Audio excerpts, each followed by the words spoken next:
আদেম দৌড়ে এসে বলতেছে, হুজুর এক টুকরা ছোট্ট মেঘখণ্ড দেখা যায় আকাশের ভিতরে, কিন্তু বেশি জবরদস্ত মেঘ না, বৃষ্টি হবে কি হবে না কিছু বোঝা যায় না। আরো 2 রাকাত পড়ে, 2 রাকাত পড়ার পরে বলতেছে এবারে দেখো, বলে যে মেঘ একটু অন্ধকার হয়েছে। আরো 2 রাকাত পড়ছে, পড়ে বলে দেখো কি অবস্থা, কই বৃষ্টি একটু ফোঁটা ফোঁটা পড়তেছে। আরো 2 রাকাত পড়ার পর বলে যে বাগানে যে দেখো বাগানের কি অবস্থা। বাগান থেকে খাদেম ঘুরে এসে বলতেছে, হে আনাস ইবনে মালিক, শুধু আপনার খেজুর গাছ যেখানে লাগানো আছে ওই বাগানটা পানিতে প্লাবিত হয়ে গেছে, সাইডে আর কোনো জায়গায় পানি নাই। সাহাবায়ে কেরামের ঈমান ছিল কেমন? নামাজ যতদিন পর্যন্ত সাহাবায়ে কেরাম ঈমান যখন আনছেন, সঙ্গে সঙ্গে আল্লাহ তাআলা নামাজ দেন নাই। কিন্তু আল্লাহর রাসূল মাঝে মাঝে বলতেন, ও আমার সাহাবীরা রে, আল্লাহর একটা খাজানা আছে, এটা তোমরা শুনে রাখো। আল্লাহর কি আছে? আল্লাহর একটা খাজানা, ধনভাণ্ডার আছে।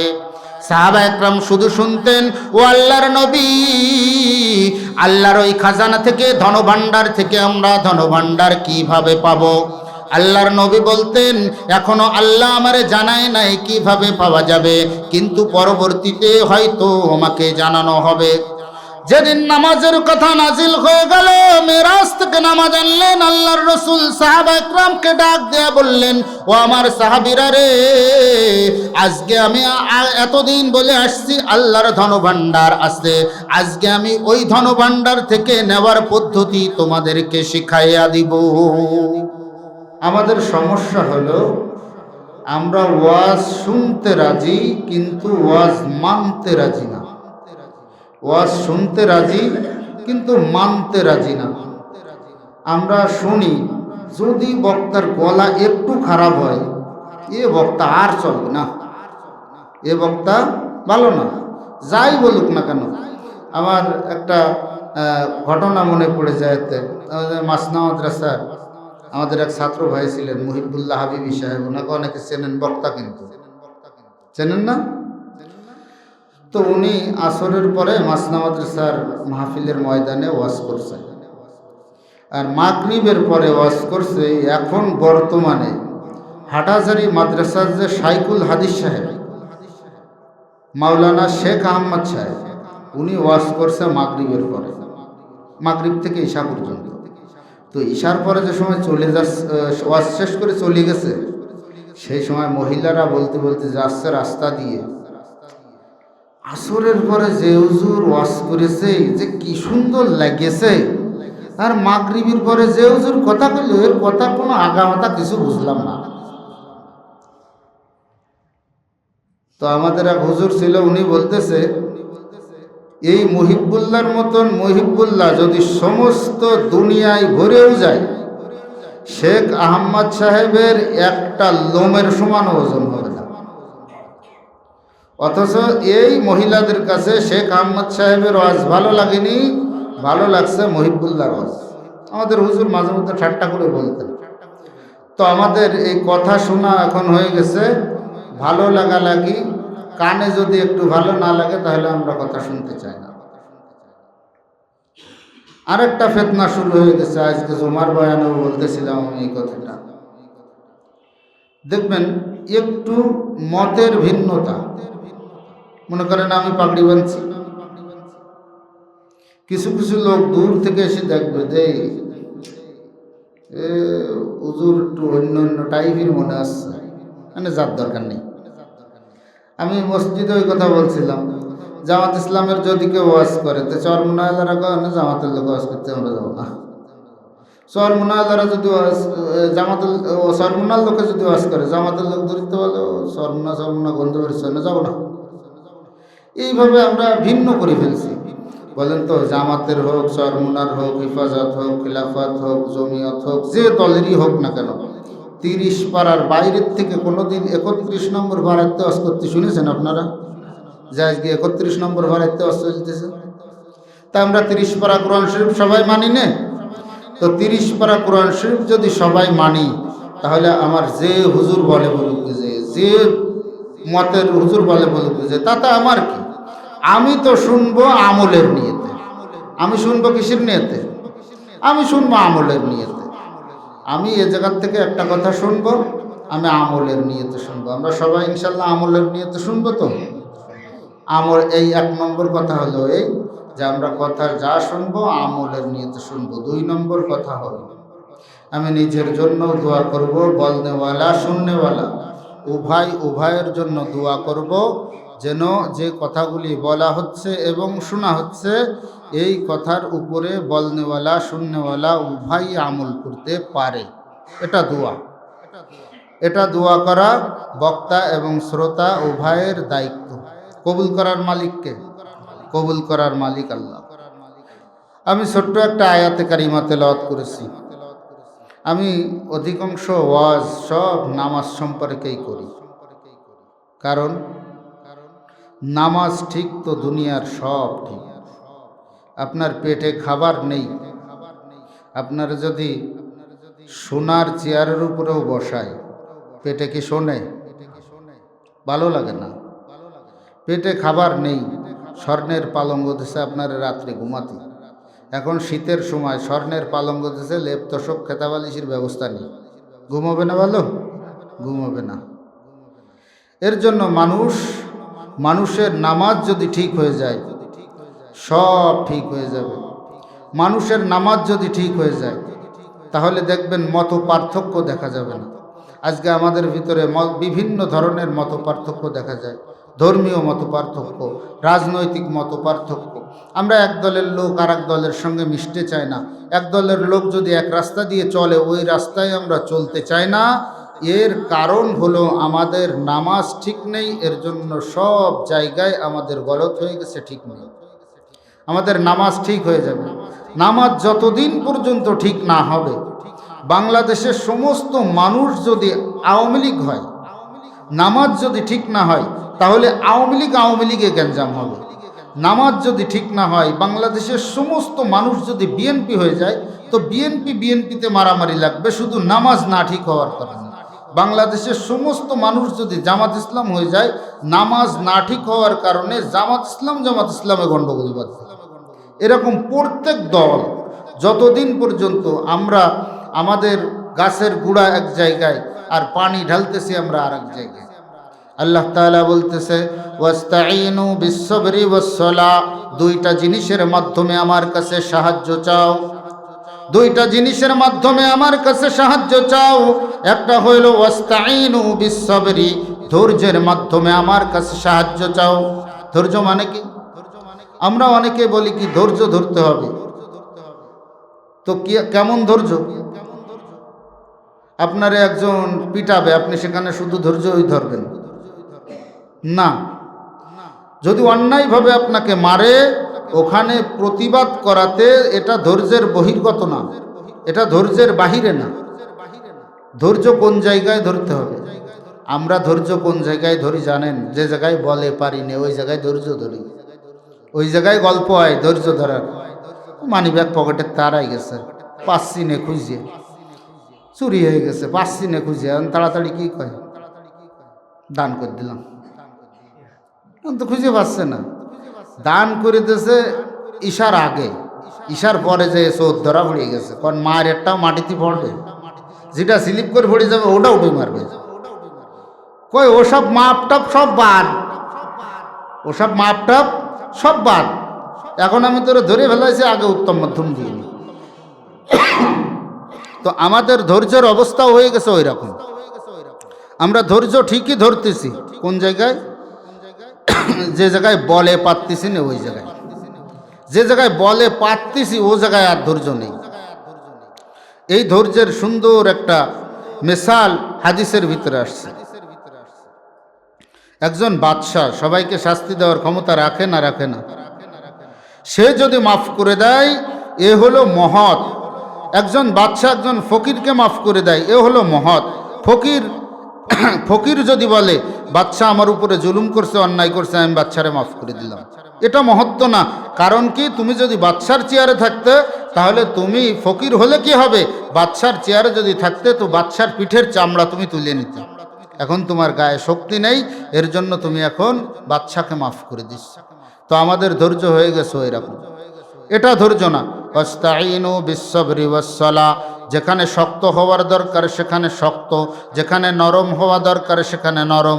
হযরত আবু বকর সিদ্দিক রাদিয়াল্লাহু আনহু নরম মেজাজের মানুষ ছিলেন না গরম মেজাজের মানুষ?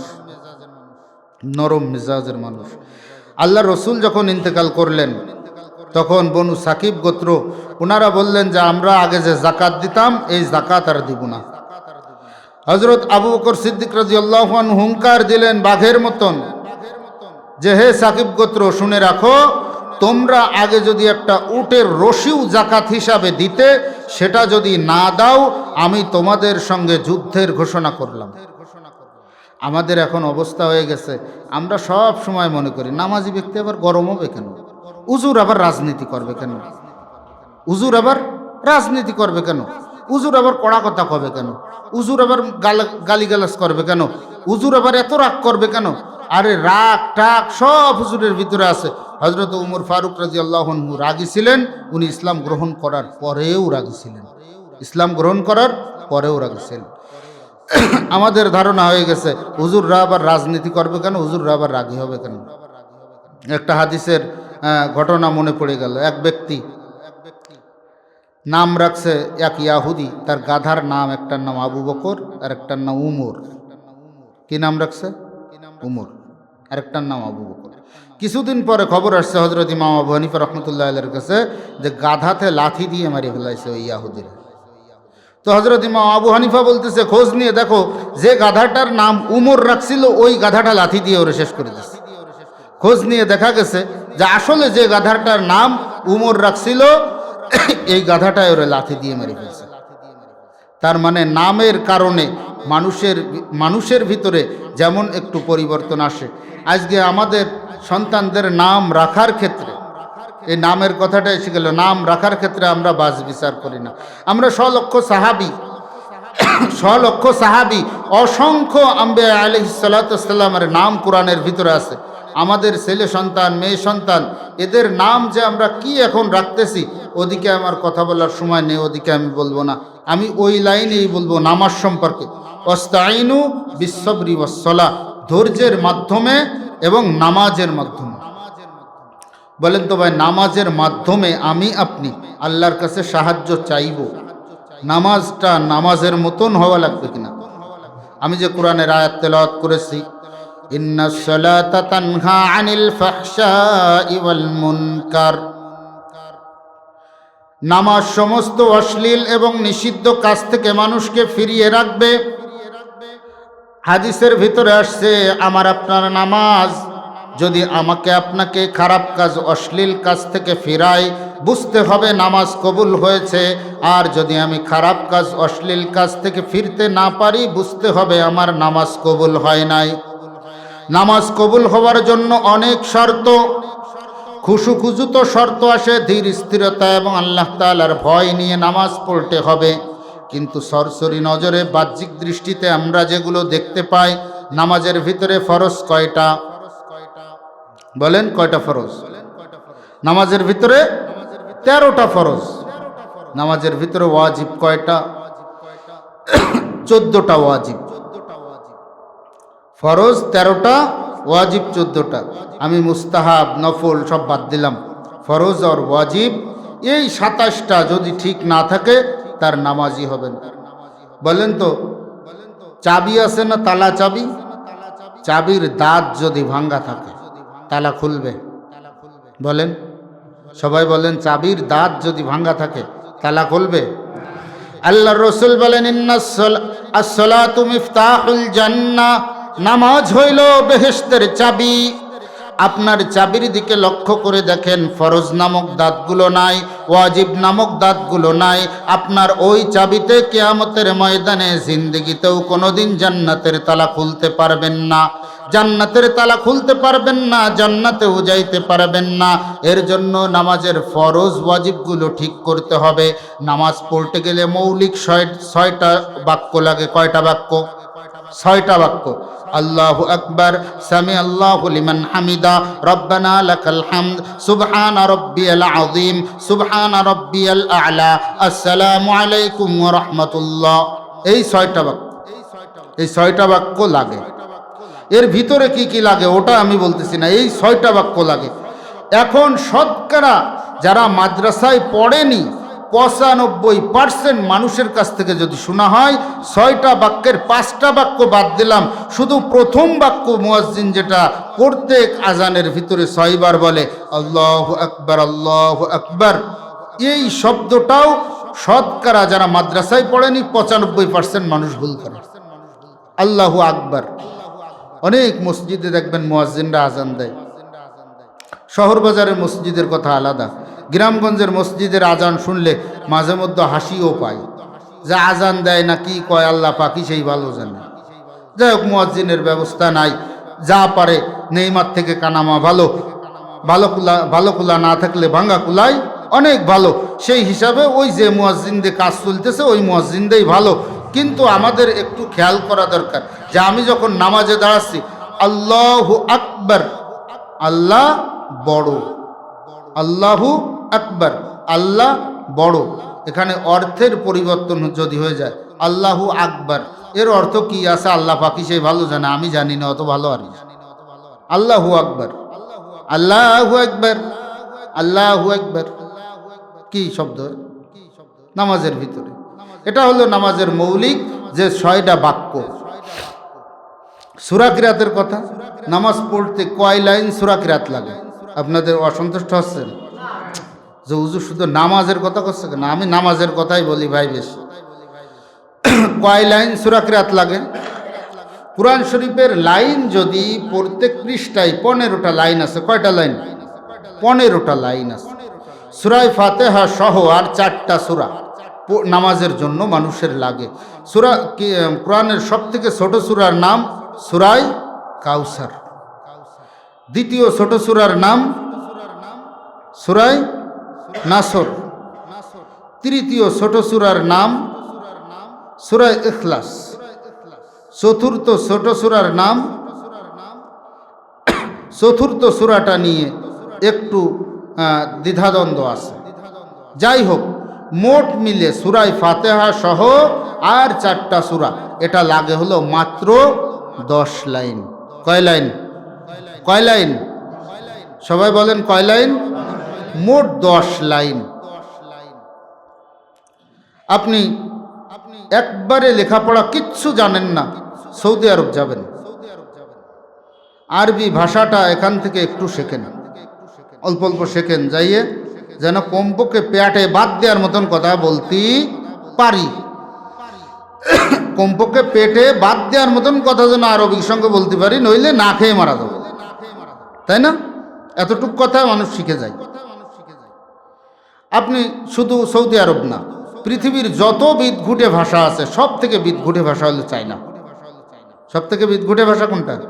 চায়না।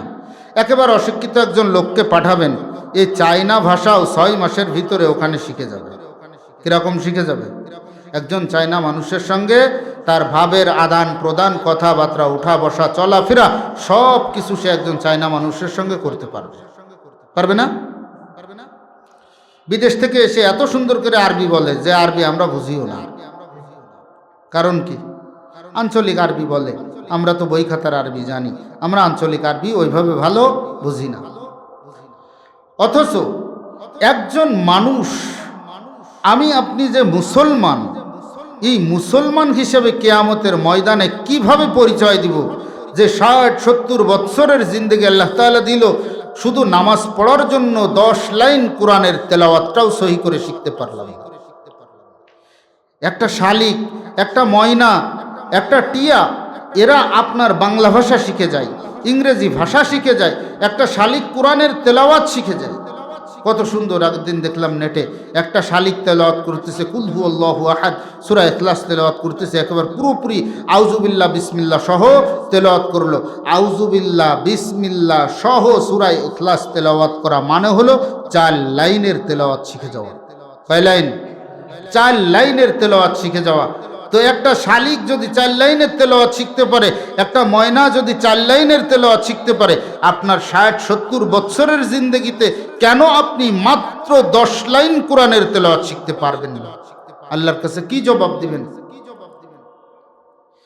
আজকে সন্তান ইংলিশ মিডিয়ামে পড়ে, মনে করেন ঢাকা বিশ্ববিদ্যালয় থেকে ইংরেজিতে অনার্স করে আসছে একজন মানুষ, ইংরেজিতে গ্রামে আসার পর একটা ইংরেজি সেমিনার হচ্ছে এক জায়গায়, ওর 5 মিনিট বক্তব্য দেওয়ার জন্য বললেন, ও পারল না।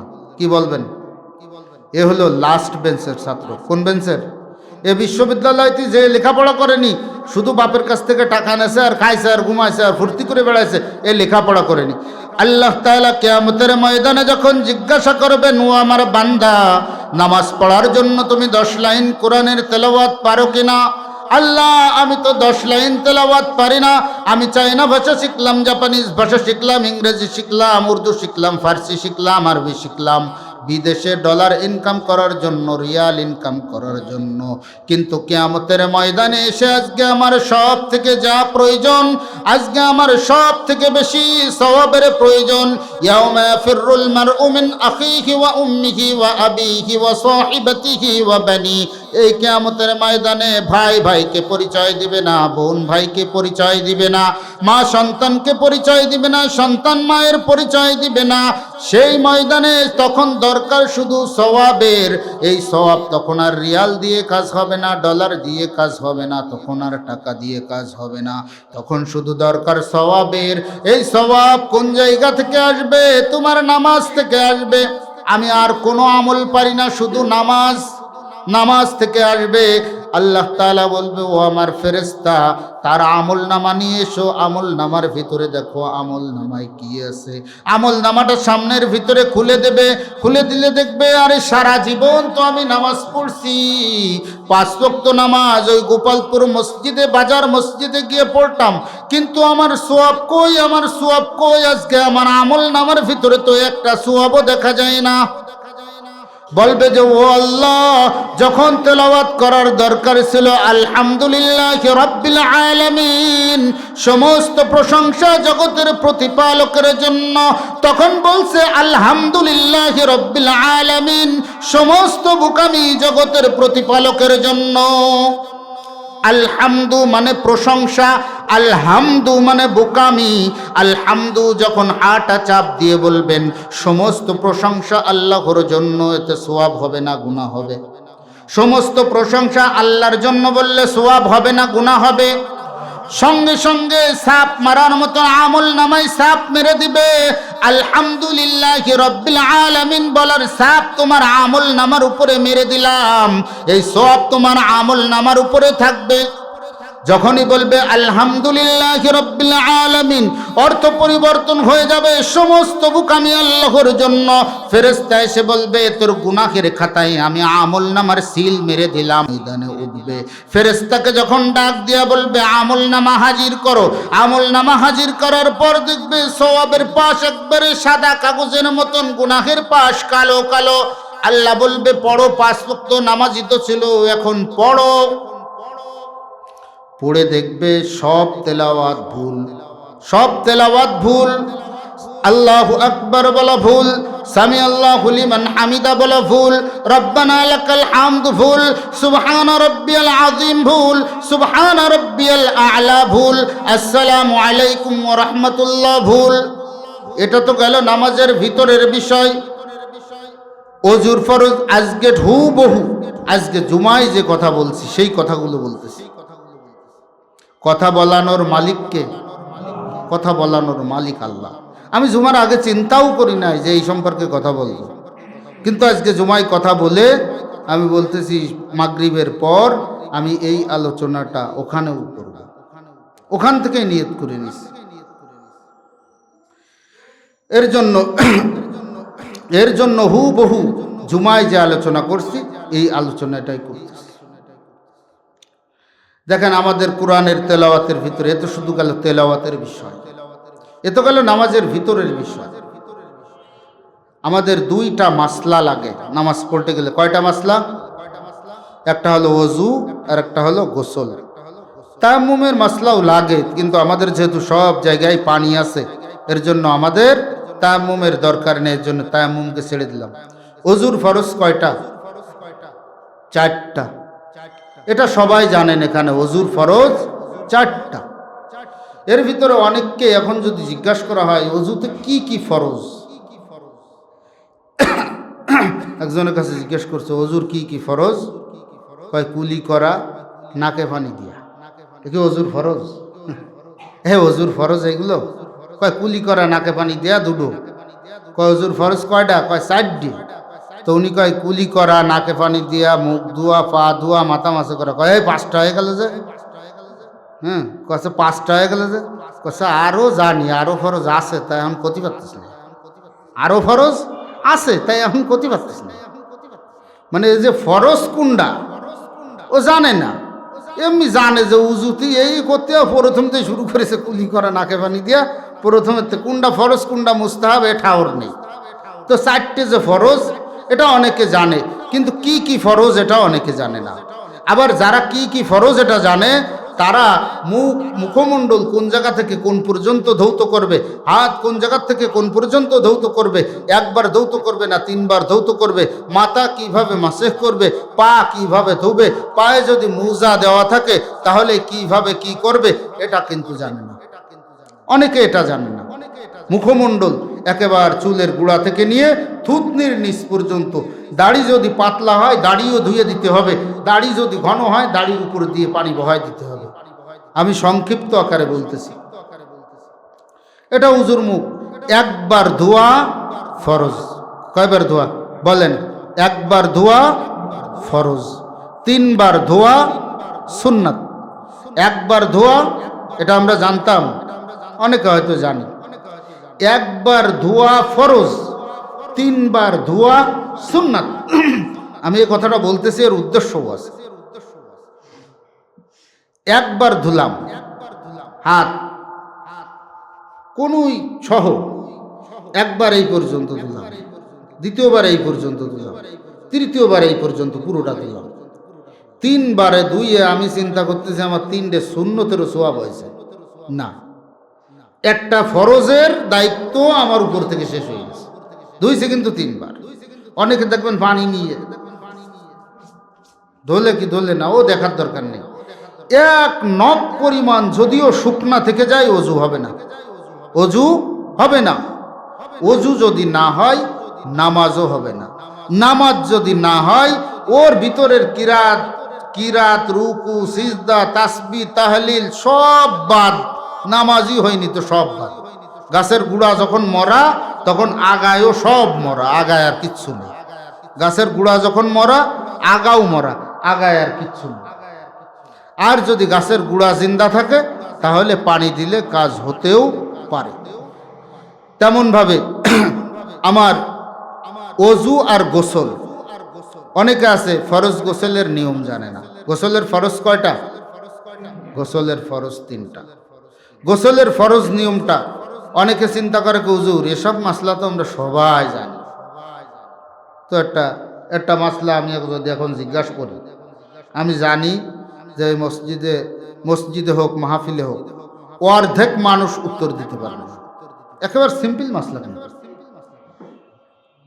আমার এক শিক্ষিত লোক, আমার এক ভাই, সে এসে বলতেছে আমিরুল মাসলা এখন সাধারণ মানুষও কম জানে না। তা আমি বলছি আসলে ভাই সাধারণ মানুষ এখন বহুত মাসলা জানে। তা ভাই আপনি তো শিক্ষিত মানুষ, তা আমার একটু মাসলা বলে দিতে হবে ভাই। গরমকালে শীতকালে আমাদের পায়খানার পরে 3টা ঢিলা কুলুক ব্যবহার করতে হয় না? তো ভাই আমাদের গরমকালে কিভাবে আর শীতকালে কিভাবে ব্যবহার করতে হয় একটু বলেন তো। তা সে মাসলা তো জানি না। তা আমি বলছি তোমার দৌড় হলো এই পর্যন্ত, মাসলা জানার দৌড় হলো এই পর্যন্ত। মানুষ মনে মনে যারা নামাজি এরা নামাজ পড়ে আর লুসির মতন ফলে চিন্তা করে আমি জান্নাতে মনে হয় ফিরাই পৌঁছে গেছি, অথচ আগে একটু খোঁজ নিয়ে দেখে এসো তোমার উজু হয়নি। উজু যদিও হয়েছে খোঁজ নিয়ে দেখে এসো তোমার ফরজ গোসল হয়নি। ফরজ গোসল যদি না হয়, একজন মানুষের ফরজ গোসল যদি না হয়, সে যদি চিন্তা করে আমি 1000 বার উজু করবো, তার উজু হবে তো? হ্যাঁ, এই পাগলের অবস্থা হবে কিরাম জানেন? একজনের বাপে টাকা দিছে 100 টাকা, যা তোর ভাইয়ের জন্য একটা ফুল হাতের শার্ট কিনে নিয়ে গিয়ে, তাই 100 টাকা করে ফুল হাতের শার্ট কোনো দোকানে খুঁজে পাইনি। গোপালপুর বাজারে এসে যে দোকানে যাচ্ছে সেই দোকানে কাছে কি ভাই হাফ হাতের শার্ট আছে। তা কাছে শুনেছি হাফ নিলে ফুল হয়, তাহলে এক কাজ করি ভাই আমার 2 হাফ শার্ট দেন। তো 2 হাফ শার্ট নিয়ে গেছে। তা বাপে গেলি কসাই তোরা আনতে করলাম ফুল শার্ট, তুই হাফ শার্ট নিয়ে আসি কেন? কসা আব্বা শোনেনি হাফ হাফ মিলে ফুল হয়, তা আমি ফুল শার্ট কোনো জায়গায় পাইনি, তাই দুটো হাফ হাতার শার্ট নিয়ে আসি যাতে হাফ হাফ মিলে ফুল হয়ে যায়। তো আমাদের এখন এরকম অনেকের হয়ে গেছে, এই হাফ হাফ মিলে ফুল বানানোর মতো হয়ে গেছে, হাফ হাফ মিলে ফুল বানানোর মতো হয়ে গেছে। যাই হোক, আমাদের নামাজ যদি আমার উজু হয়ে যায়, 1000 বার উজু করলেও গোসল ফরজ হওয়ার পরে যেমন সে পবিত্র হবে না, হবে তেমনভাবে নামাজের সূরা কিরাত, নামাজ সহিশুদ্ধ হওয়ার জন্য 1 নম্বর শর্ত হলো কিরাত। নামাজ সহিশুদ্ধ হওয়ার জন্য 1 নম্বর হলো কিরাত। এখন তো সমাজের অনেক ইমাম সাহেবদেরও কিরাত, বিশেষ করে গ্রামগঞ্জের মসজিদে ইমাম সাহেবদেরও যে কিরাত, মাশাল্লাহ, মাঝে মধ্যে এমন মসজিদেও তো যাওয়া হয়, সেখানে যদি নামাজ পড়া হয়ে যায় তো পরবর্তীতে আবার পড়ে নিতে হয় ও নামাজ, কারণ কেউ নামাজ হবে না, মানে একজন সহি জান্নাওয়ালা, কিরাত জান্নাওয়ালার নামাজ হবে না। ইনশাল্লাহ আমরা সবাই মাত্র 10 লাইন তেলাওয়াতের জন্য আজকে থেকে চেষ্টা করব। তো আমার ওয়াজ শুনে আপনারা খুশি হন বা নাখুশ হন, এতে আমার কিছু যায় আসে না। আমার দরকার হলো আপনারাও যেন 2-1টা কথার উপরে আমল করতে পারেন, আমিও যেন তার থেকে 2-1টা কথার উপরে আমল করতে পারি। কারণ আমার এই দুনিয়ার এত চাকচিক্য, এত লোভ লালসা, এই কোনো কিছুর আমার দরকার না। আপনারা যদি আমার একটা কথার উপরেও আমল করেন, ইনশাআল্লাহ আপনার লাভ হোক চাই না লাভ হোক, আমার জন্য ইনশাআল্লাহ আল্লাহ তাআলা নাজাতের ব্যবস্থা করবেন। আমার ওয়াজ আপনাদের ভালো লাগুক চাই না লাগুক, আমি যে কথাগুলো বলতেছি আপনাদের খারাপ লাগতেছে, এটা দরকার না দরকার না, এটা প্রয়োজন। দুনিয়ার ওয়াজ শুনে বেড়ালেন, আজকে মসজিদে অনেক জায়গায় গেলে কয় হুজুর একটু ভোটের ওয়াজ করেন, একটু ভোটের ওয়াজ করেন। তো ভোট কোন জায়গায় দেবেন? আমি কই ভাই ভোট কোন জায়গায় দেবেন এই শুনবেন তো। 2জন ব্যক্তি ভোটে দাঁড়াইছে, একটা নামাজি আর একটা বেনামাজি। নামাজিটারে দিয়ে দাও, এক কথাই শেষ। একটা দাড়ি ছাড়া আর একটা দাড়িওয়ালা, আরে দাড়িওয়ালাটারে দিয়ে দাও। একটা সুদখোর আর একটা সুদ ছাড়া, যেটা সুদ ছাড়া ওইটারে দিয়ে দাও গে। যেটা ঘুষ, একটা ঘুষখোর একটা ঘুষ ছাড়া যেটা আছে ওইটারে দিয়ে দাও গে। তোমার এর থেকে বেশি আমি বাইসে দিতে পারবো না। তুমি দানের শেষি দিবা না, নৌকায় দিবা না, দাড়ি পাল্লায় দিবা, এটা তুমি মাপোগে, এটা মাপার দায়িত্ব আমার না। অনেক জায়গায় গেলি কয় হুজুর ভোটে রস করেন, কয় আরে বিটা ভোট তো 5 বছর পরে একদিন আসে, নামাজ প্রত্যেক দিন 5 বার আসে। ভোট 5 বছর পরে একদিন আসে আর নামাজ প্রত্যেক দিন 5 বার আসে। আল্লাহ কিয়ামতের ময়দানে গেলি শুনবে না তুমি কোন জায়গায় ভোট দিলে কি ভোট দিলে না, ভোট কেন্দ্রে গিলে কি গিলে না, এ জীবনেও শুনবে না। কিন্তু আল্লাহ তোমার আগে শুনবে তোমার নামাজ হয়েছে কি হয়নি, তোমার নামাজ হয়েছে কি হয়নি, এ তোমার আগে শুনবে। ভোট 5 বছর পরে, কি বললাম, ভোট 5 বছর পরে একবার, নামাজ প্রত্যেক দিন 5 বার। এর জন্য আগে নামাজ ঠিক করতে হবে। ওয়াস্তাঈনু বিস-সাবরি ওয়াস-সালাহ, একটা হলো ধৈর্যের মাধ্যমে আল্লাহর কাছে সাহায্য চাইব, একটা হলো নামাজের মাধ্যমে আল্লাহর কাছে সাহায্য চাইব। আল্লাহর রাসূল বলেন আমার উম্মতের এত মর্যাদা, এত মর্যাদা, এত মর্যাদা, আমার উম্মত শুধু মনে মনে দোয়া করবে, সঙ্গে সঙ্গে তার দোয়া কবুল। বলেন সুবহানাল্লাহ। মনে মনে চিন্তা করবে, সঙ্গে সঙ্গে দোয়া কবুল।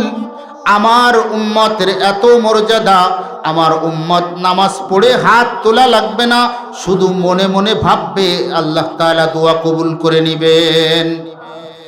কিন্তু আমি আপনি আজকে হাত তুলতেছি, চোখের পানি ছেড়ে দিয়ে আল্লাহ তাআলার কাছে দোয়া করতেছি, মার খাইতে খাইতে খাইতে খাইতে দেওয়ালে পিঠ ঠেকে যাচ্ছে, আল্লাহকে আমি ডাকতেই আসি, তাও আল্লাহ ডাক শুনতেছে না। আমার সন্দেহ হয় মাঝে মধ্যে আল্লাহ কি বধির হয়ে গেল নাকি, নাউজুবিল্লাহ। না না, আল্লাহ বধির না। তুমি তোমার গোড়ায় হাত দিয়ে দেখো, তুমি যে নামাজ পড়ে আল্লাহকে ডাকতেছো, ওই নামাজ তোমার সাহাবা একরামের নামাজের মতন হচ্ছে না।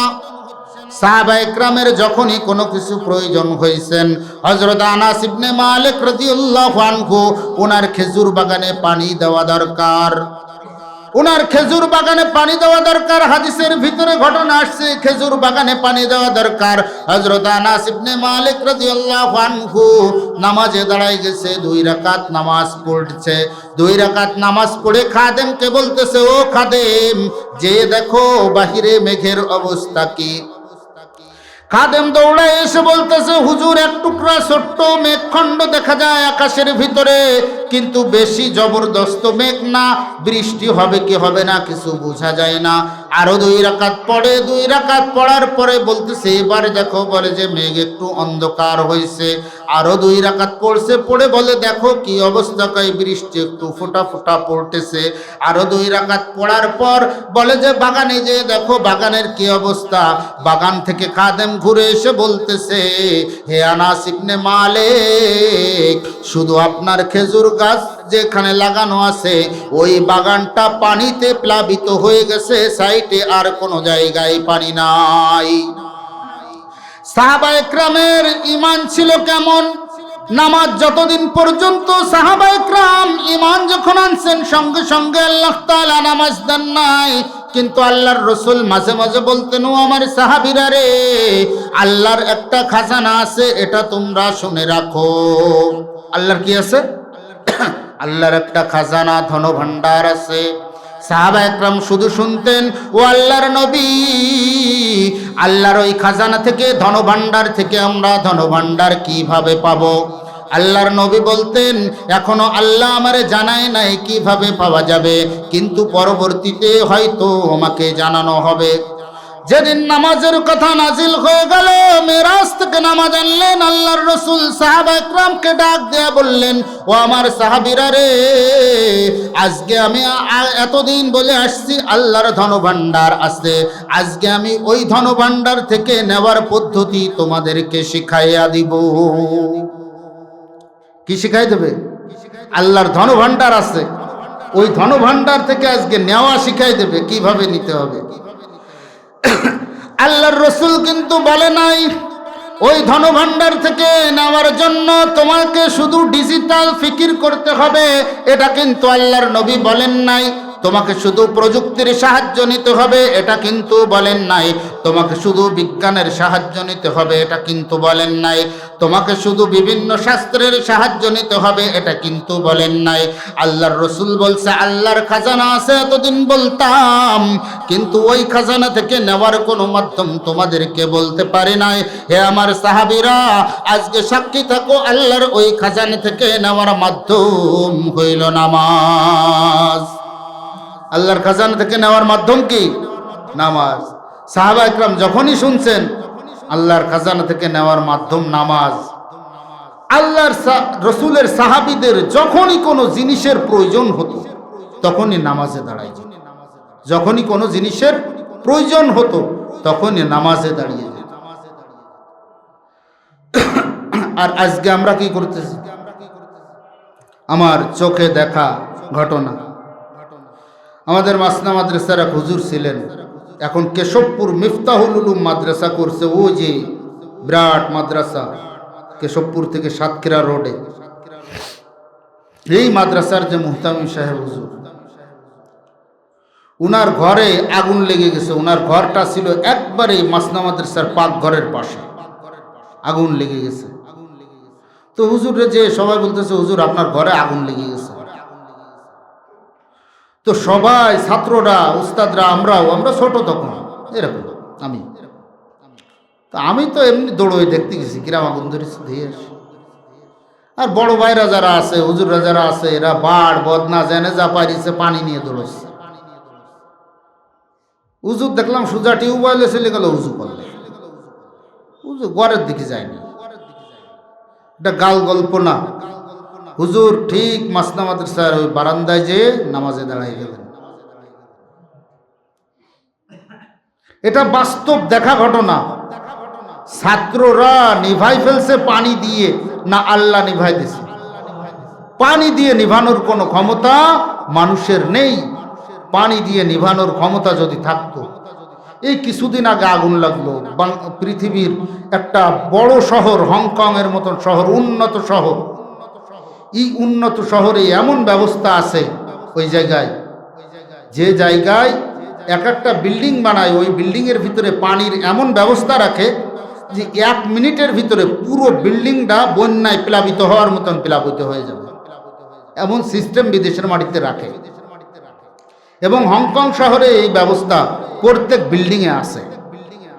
কিন্তু যখন আগুন লাগছে কোনো কাজ হয়নি, বরঞ্চ সাংবাদিকরা বলতেছে যে এই আগুন লাগার পর যখন ওই মোটর স্টার্ট দিছে পানি দেওয়ার জন্য, বিল্ডিংয়ে পানিও দিছে, কিন্তু ওই পানি দেওয়ার পরে আগুনের জোর যেন আরো বাড়ছে। তার মানে বোঝা গেল পানি আগুন নিভাইতে পারে না।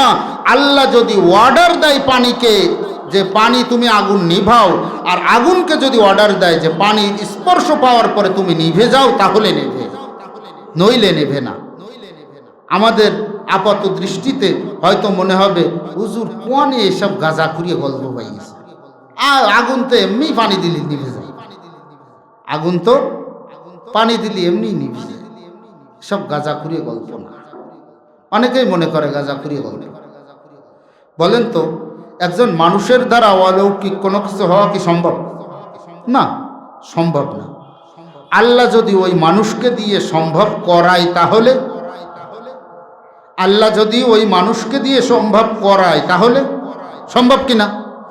আপনি যেমন বিশ্বাস করেন একজন মানুষের অলৌকিকত্ব নেই, আমিও বিশ্বাস করি একজন মানুষের কোনো নিজস্ব অলৌকিক ক্ষমতা নেই। এমনকি কোনো মানুষ তো দূরের কথা, সর্বশ্রেষ্ঠ নবী মুহাম্মদুর রাসূলুল্লাহ সাল্লাল্লাহু আলাইহি ওয়াসাল্লামেরও ছিল না এবং এখনো নেই। আল্লাহ যতটুক জানাতেন ততটুক জানতেন, আল্লাহ যতটুক অলৌকিকতা দিয়েছিলেন ততটুক অলৌকিকতা সাধন করতে পারতেন, তার বেশি পারতেন না। এটা আমিও বিশ্বাস করি, আপনিও বিশ্বাস করেন। আমিও একজন সাধারণ মানুষের থেকে কোনো অলৌকিক কাজ হবে এটা বিশ্বাস করি না, আপনিও এটা বিশ্বাস করেন না। কিন্তু আপনি যদি ঢালাওভাবে বলেন আমি বুজুর্গদের কারামত বিশ্বাস করি না, আমি এটা বলি না। কারণ কি? এটা বুজুর্গের নিজের কারামত না, এটা কারামত হলো আল্লাহ তাআলা তাকে ক্ষমতা দিয়েছেন, আল্লাহ তাআলার কাছ থেকে পেয়েছেন। আল্লাহর কাছ থেকে পাওয়ার পরেও যদি আপনি অস্বীকার করেন, তাহলে আপনার ঈমান নিয়ে সমস্যা আছে, আপনার ঈমান নিয়ে সমস্যা আছে। কারামতে আল্লাহ তাআলা আমাকে দিয়েও দেখাইতে পারেন, আপনাকে দিয়েও দেখাইতে পারেন, একজন মুসি মেথরকে দিয়েও দেখাইতে পারেন, এটা আল্লাহ পাকই ভালো জানেন। তাহলে আমরা সাহাবা ইকরাম কি দিয়ে সাহায্য চাইতো? নামাজ এবং ধৈর্যের মাধ্যমে। আমি আপনি নামাজ আর ধৈর্যের মাধ্যমে আল্লাহ তাআলার কাছে চাইতে পারবো তো ইনশাল্লাহ? আমি আপনিও নামাজের মাধ্যমে চাইব। তো নামাজের মাধ্যম, নামাজের কিছু ফরজ আছে, কিছু ওয়াজিব আছে। আমি যে কথা থেকে আসছিলাম আগে, আসসালাতু মিফতাহুল জান্নাহ, নামাজ হইল বেহেশতের চাবি। দুনিয়ার চাবি যদি ক্ষয় হয়ে যায় তালা খুলে না। আমার আপনার চাবির দাঁতগুলো যদি ঠিক না থাকে, তদ্রূপভাবে জান্নাতের চাবিও, জান্নাতের তালাও খুলবে না। এই নামাজ আমাকে আপনাকে ঠিক করতে হবে কোন জায়গা থেকে? দুনিয়া থেকে। নামাজ ঠিক করার জন্য সর্বপ্রথম বলছি, নামাজের ভিতরে 6টা মৌলিক বাক্য, আমি আবার বলতেছি, বারবার বলা, এটা নবী সাল্লাল্লাহু আলাইহি ওয়াসাল্লামের একটা সুন্নাত। বারবার এক কথা বলা, মাথায় ঢুকায় দেওয়া, এটা হলো নবী সাল্লাল্লাহু আলাইহি ওয়াসাল্লামের সুন্নাত। এর জন্য বেশি বেশি করে নামাজের কথা এই জন্য বলতেছি, নামাজ ঠিক তো দুনিয়ার সব ঠিক, নামাজ ঠিক না দুনিয়ার কোনো কিছু ঠিক না। আল্লাহ রসুল হাদিসের মধ্যে বলেন, যার নামাজ যত সুন্দর তার ঈমানটাও তত সুন্দর। নামাজের ওয়াজ বাদেও অন্য ওয়াজ করবো ইনশাল্লাহ। আপনারা সঙ্গীত পছন্দ করেন? হ্যাঁ, সঙ্গীত ইনশাল্লাহ শেষের দিকে শোনাই দেবেন। আমি এর বয়ানের ভিতরে সঙ্গীত শোনাচ্ছি না, আপনাদের ভোটের সঙ্গীত দরকার, ভোটের সঙ্গীত শোনাও না। এখন তো মানুষ আসলে, মানুষ সবসময় এখন কি নিয়ে আসে জানেন? ভাইরাল হওয়ার নেশায় আছে। যা বললি বেশি করে ভাইরাল হয়। মেয়েরা আছে টিকটক নিয়ে, যুবকরা ভালো বুঝবে না, বুড়োরা বুঝবেন না সব টিকটক। আমি কই টিকটক কই না, আমি কই টকটক। এগুলো টিকটক না, এগুলো হলো টকটক। হ্যাঁ, এই যুবকরা ভালো বোঝে, ছোট ছোট ছেলেপেলেও বোঝে। বুড়ো মানুষরা বাইসিয়ে গেছে, আল্লাহর রহমতে একটু বয়স বেশি হয়ে গেছে, এই মোবাইল সম্পর্কে ভালো একটা বেশি বোঝে না। এই সমস্ত ফেতনার কবল থেকে বুড়ো মানুষরা বাইসিয়ে গেছে। তারপরেও কিছু কিছু বুড়োও আছে এখন এই রোগের রুগী হয়ে গেছে। যুবকদের দেখা দেখি কিছু কিছু বুড়োও আছে এই রোগের রুগী হয়ে গেছে। তো এখন বর্তমানে এই সমস্ত ভাইরাল হওয়ার নেশা হয়ে গেছে, আর ভাইরাল কথাবার্তা, আর ভাইরালের নেশা এমন হয়ে গেছে, বাংলাদেশে এখন অনুষ্ঠানের প্রধান অতিথি হয় চোর। অনুষ্ঠানের প্রধান অতিথি কিটা হয়? চোর। আবার অনুষ্ঠানের প্রধান অতিথি হয় অশিক্ষিত, আনফড়, গাওয়ার মূর্খ, একবারে কিচ্ছু জানে না, এরে প্রধান অতিথি বানায়। কি কয়? আবার মাইকি ঘোষণা দেয় জগৎ শ্রেষ্ঠ আন্তর্জাতিক সেলিব্রিটি। আরে এরে দেখে আবার যুবকরা পাগল হয়ে যায় এর মতন হওয়ার জন্য। যুবকরা একে দেখে পাগল হয়ে যায়। আমাদের সেলিব্রিটিকে, আমাদের আইকন, আমাদের আইডল, আমাদের অনুসরণীয়, আমাদের অনুকরণীয় ব্যক্তিত্বকে নবী করিম সাল্লাল্লাহু আলাইহি ওয়াসাল্লাম। আমরা স্বলক্ষ সাহাবীকে দেখে কাউরে আমরা আইকন খুঁজে পেলাম না, অথচ আল্লাহর নবী হাদিসের মধ্যে বলেন আসহাবি কান্নুজুম ইকতাদাইতুম ইহতাদাইতুম। আমার সাহাবীরা হইল আকাশের তারকার মতন। পূর্বের জামানায় তারকার মতন কেন বলছে? আসহাবি কান্নুজুম, আমার সাহাবীরা হইল তারকার মতন কেন বলছে? তারকার সঙ্গে সাদৃশ্য কেন আল্লাহর নবী দিলেন? আগের জামানায় মানুষ তারকা দেখে দেখে পথ চলতো। আমি এই তারকা দেখে যদি যাই, এই যেটা বেশি জল জল করে, এইটা দেখে যদি যাই, তাহলে আমি এটা দেখে যদি যাই আমি কলকাতায় পৌঁছাবো। এই পাশে যেটা একটা অল্প অল্প আলো দেখা যায়, এটা দেখে যদি যাই আমি করাচিতে পৌঁছাতে পারবো। এইটা দেখে যদি যাই তাহলে আমি জেদ্দা শহরে পৌঁছাতে পারবো। এইটা দেখে যদি আমি যাই তাহলে মক্কা শহরে পৌঁছাতে পারবো। আসহাবি কান্নুজুম, আমার সাহাবীরা হইল আকাশের ওই তারকার মতন।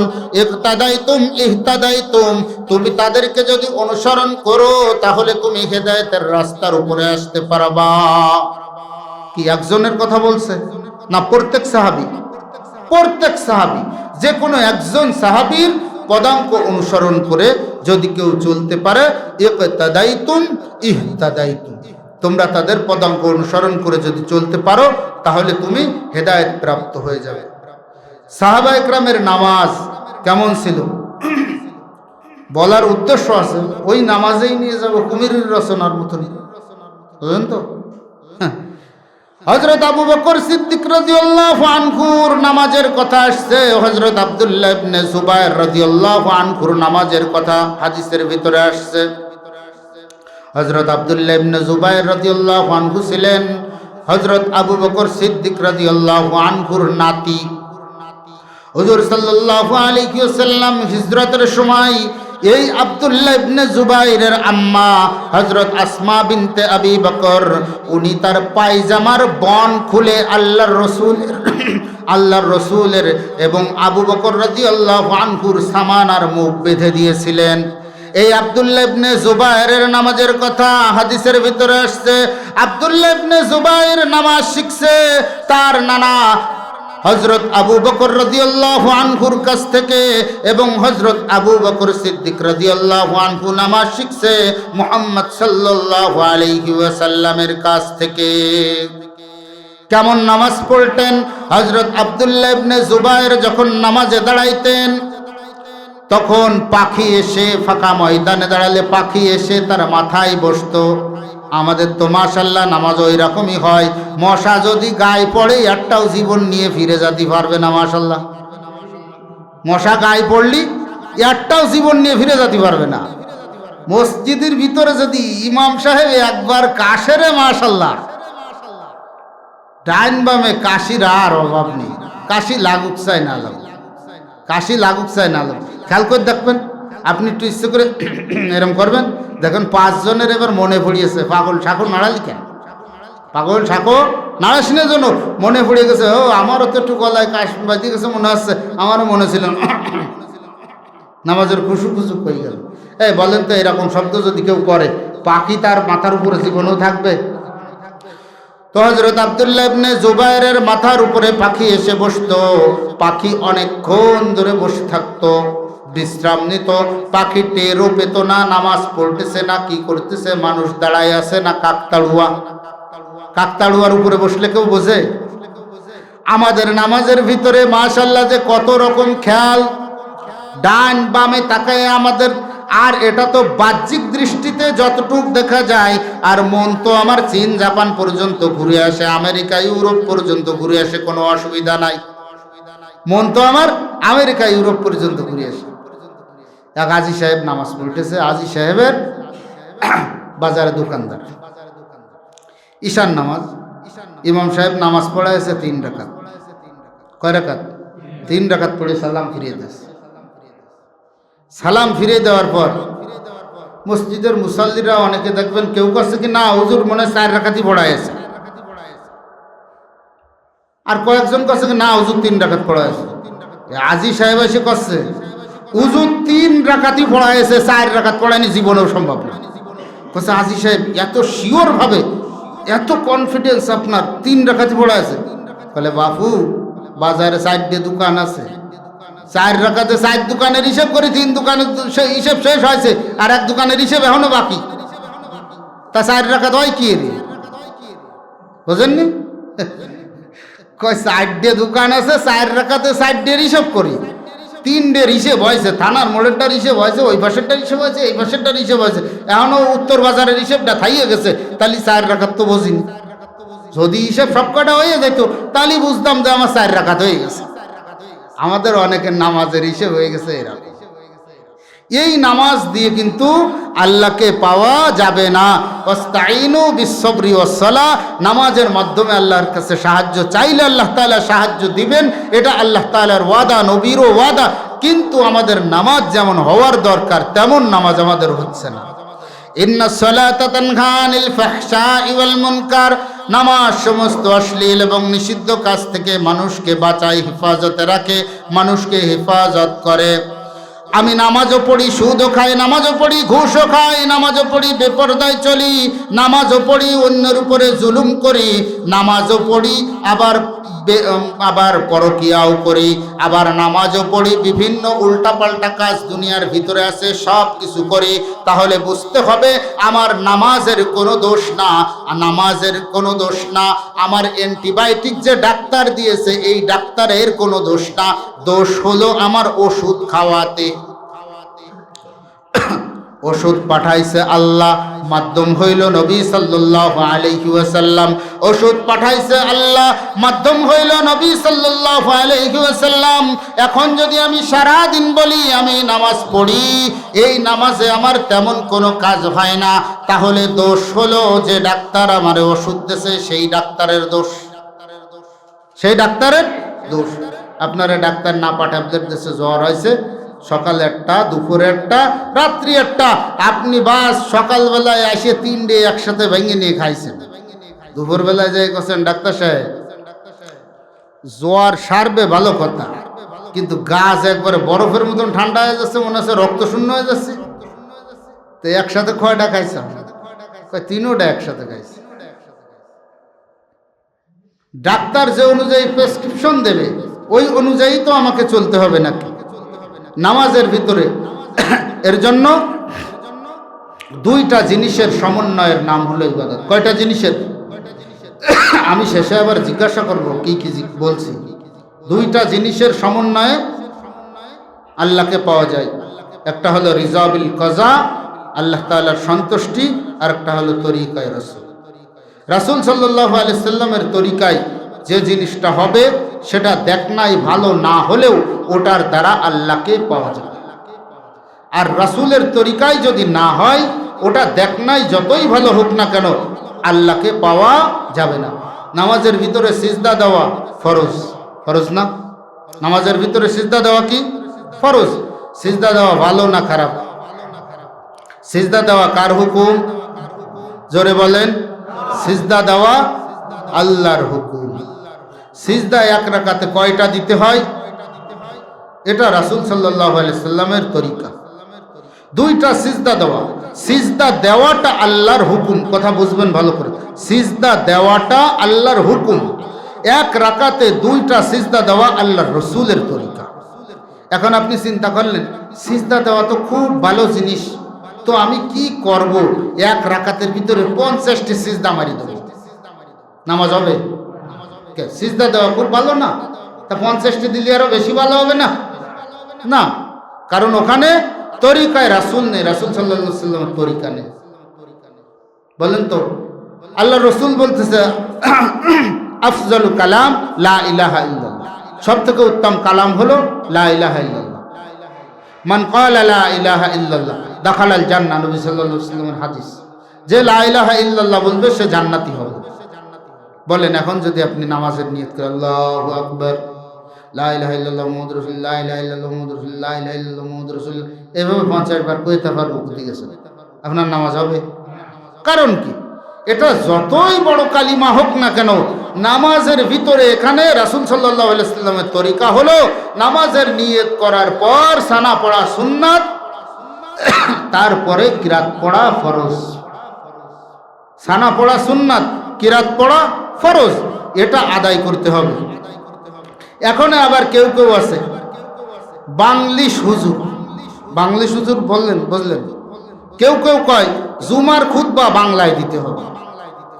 জুমার খুতবা যদি বাংলায় পড়া যায়, তাহলে নামাজের ভিতরে আরবিতে কোরআন শরীফ না পড়ে বাংলায় কোরআন শরীফ পড়বো হবে না? সমস্ত প্রশংসা মহান প্রতিপালকের জন্য। মনে হবে যেন হুজুর গীত পড়তেছে, মনে হবে যেন হুজুর গীত পড়তেছে। এই বাংলিশ হুজুর যে কোন জায়গার থেকে বাংলা মশলা নিয়ে আসে, আর আমাদেরও কিছু কিছু এই বাংলিশ মার্কা মুসল্লি আছে, এই যে পাইছে সুবিধাবাদ জিন্দাবাদ, এটাই তো সুবিধে, কোরআন শরীফ পড়া শেখা লাগবে না, আলহামদুলিল্লাহি রাব্বিল আলামিন ইহা চাপ দিয়ে না করলেও আর কোনো সমস্যা নেই, আমিও বাংলিশ হুজুর হয়ে যাব, সমস্ত প্রশংসা প্রতিপালকের জন্য, আমিও বাংলিশ হুজুর। এই জুমার খুতবা বাংলায় নিয়ে চলে এই নিয়ে বাদাইছে আর গুতুগুতি। এই ফতুয়া তোমার দেওয়ার দরকারটা কি? এই গুতুগুতির ফতুয়াটা দেওয়ার দরকারটা কি? যেভাবে চলতে সেইভাবে চলুন, এতে তো আর কোনো অসুবিধা নেই। এই গুতগুতি সব কিছু আমার আপনার ভিতরে এক এক মাসলা দিয়ে, এক এক থিওরি দিয়ে মুসলমানের ভিতরে শুধু মারামারি, গুতগুতি, ফাটাফাটি লাগায় রাখছে, মুসলমান যেন এর থেকে বেশি সামনে আর আগাতি না পারে, শুধু গুতগুতি লাগায় রাখছে। একজন কওমি, একজন আলিয়া, একজন হেফাজত, একজন খিলাফত, তোরা এই নিয়ে গুতগুতি করবি, আর আমরা শুধু পারমাণবিক বোমা বানাবো, 2 দিন পরে পরে একটা ছাড়ি দেবো ফিলিস্তিনি, আর তোরা বাড়ি বসে শুধু কানবি, তোকে আর কিছু করার নেই। বাড়ি বসে কানবি, কান্তি তো টাকা খরচ হয় না, এজন্য বাড়ি বসে কানবি। আমার আপনার ভিতরে সব গুতগুতি লাগাই দিচ্ছে। আমার বাংলাদেশের ভিতরে যতটুকু আগে শুনছি, গণতন্ত্র যখন ছিল না, এই গণতন্ত্র দিয়ে আমার আপনার ভিতরে ভাইরে শত্রু বানাই দিচ্ছে। এই নির্বাচনেও দেখলেন না, সাবাল পাইছে বিএনপির নমিনেশন, আর বাপ পাইছে জামাত ইসলামের নমিনেশন। বাপ বিটায় তো বিরাট ভালো সম্পর্ক থাকবে নাকি? বাপ বিটার সাথে সম্পর্ক কিসের সম্পর্ক? রক্তের সম্পর্ক। বাবা চায় আমার সন্তানের গায়ে যেন মাসি না পড়ুক, সন্তান চায় আমার বাবার গায়ে যেন মাসি না পড়ুক, এই চায় না? কিন্তু এখন কবে না, আমার ভাই তোমার ভাই, অমুক ভাই, কুপাকুপি সব জায়গায়, কুপাকুপি সব জায়গায় বাধায় দেশে, 2 দলের ভিতরে পার্থক্য করে দিয়ে, আর আমাদেরকে জেনে ধরিয়ে আজকে পিটে নিতেছে কায়দা মতন, এই সুযোগে ওই আখ্যার গল্পের মতন। কি খাওয়ার গল্পের মতন? আখ্যার গল্পের মতন। তুরায় বাইরা মারামারি করতে থাকবি, পিছন দিয়ে আমাকে যা সাদার দরকার আমরা সাজিয়ে নিয়ে চলে যাব, পিছন দিয়ে আমাদের যা সাদার দরকার আমরা সাজিয়ে নিয়ে চলে যাব। এর জন্য খুব সাবধান। এর সব মূল কারণ হলো, এর সব থেকে মূল কারণ হলো, আজ থেকে প্রায় 65 বছর আগে ভারতের একজন বড় আলেম হযরত মাওলানা আবুল হাসান আলী নদভী রাহিমাহুল্লাহ, উনি যখন মিয়ানমার সফরে গেছিলেন, আরাকান, এই যে বর্তমান রোহিঙ্গারা যে রাখাইন থেকে আসছে, এই রোহিঙ্গাদেরকে বলে আসছিলেন যে তোমরা ইসলামকে আঁকড়ে ধরো, নইলে আমি অদূর ভবিষ্যতে এক সময় দেখতেছি তোমাদেরকে এই আরাকান ছেড়ে দিতে হবে। আবুল হাসান আলী নদভী রহমতুল্লাহ আলাইহি, আজকে হয়তো বেঁচে নেই, উনি ইন্তেকাল করছে। কিন্তু দেখেন বেশি দিন যায়নি, মাত্র 65 বছরের ব্যবধানে, 65 বছর আগে বলে আসছে, 65 বছর পরে এসে সেটা বাস্তবায়িত হয়ে গেল। আমার আপনারও ইসলামকে আঁকড়ে ধরার যে অবস্থা, আমরা আজকে ইসলামকে কাটছাট করতে করতে, ডিজিটালাইজ করতে করতে ইসলামকেও বিভিন্ন প্রকার বানায় ফেলছি।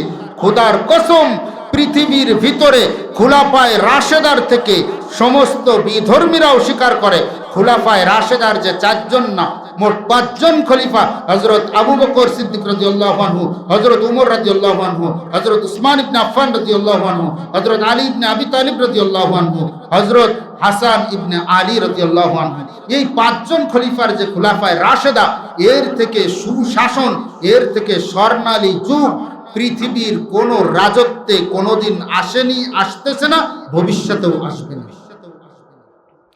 1400 বছর আগে ইসলাম যে অবস্থায় ছিল, আপনিও ঠিক ইসলামকে সেই অবস্থায় রাখেন, ইনশাআল্লাহ আল্লাহ সেই গৌরব হয়তো নবীর মতন সাহাবীদের মতন ফিরিয়ে না দিলেও তার কিছু ছিটে ফুটা আমরা পাবো। মানুষ যখন 100 নম্বরের আশা করে তখন 80 নম্বর কমপক্ষে পায়।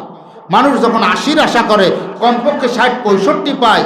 মানুষ যখন 60-65-র আশা করে টেনে টুনে পাশ করে, মানুষ যখন টেনে টুনে পাশ করার আশা করে তখন ওর কপালে ফেলেস্তে, এতে বেশি কিছু ঘটে না। আজকে আমাদের মুসলমানের অবস্থা হলো, আমরা টাইনিয়ে টুনে কোনো রকম মুসলমান, কিরাম মুসলমান, মানসি মুসলমান কয় তাই মুসলমান, বাপ দাদা মুসলমান ছিল তাই মুসলমান, কিন্তু প্রকৃত মুসলমান হওয়ার দরকার আমাদের নাই। আমাদের চিন্তা চেতনাই হয়ে গেছে এরকম। অধিকাংশ সাহাবায়ে কেরাম, আমি আপনি, আমার বয়স 39, চাচার বয়স হয়তো 55-60 বছর, 65 বছর, একজনের 70 বছর। আমি আপনি 70 বছর ধরেই মুসলমান না? 70 বছর জীবনে মুসলমান না? একেবারে জন্ম থেকেই মুসলমান। হযরত আবু বকর রাদিয়াল্লাহু আনহু, উনি যদি 63 বছর বয়সে ইন্তেকাল করেন, তো আল্লাহর রসুল উনার যখন 61 বছর হয়েছে তখন উনি আল্লাহ রসুল ইন্তেকাল করছেন।